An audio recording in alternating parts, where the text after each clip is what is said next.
Ekituufu abayimbi b'edda baali bamanyi okukusika.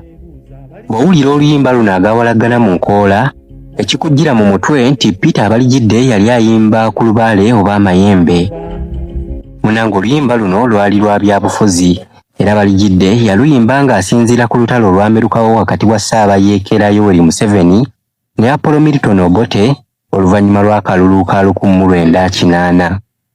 Era nga Museveni ne Bote ye mayembe agali gawalaggana Baligidde ge yayimbako.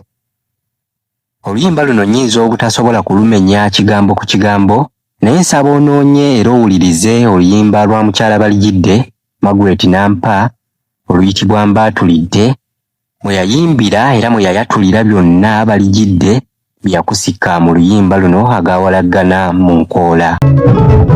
Katuuze bannange ntuuse mwetale nga nzize n'akaboozi omutali bikwekekweke kuli abanje yenno gye mpita nga munga yenjulangu nanyumya ebitategeera songa embeera ye yaleeta byonna ng'okwogera ebituufu nkomera oba obutadda kyennava nsalawo nnekisekise nekweke mu lubaale nga naye mbibojjobodde nensiikuula obugero obuganda bwonna nga njogera oluganda olutali lugandaganda abasinga obutono ekyo mwatikenga kati nno kyekiseera nga tisaabataategeera.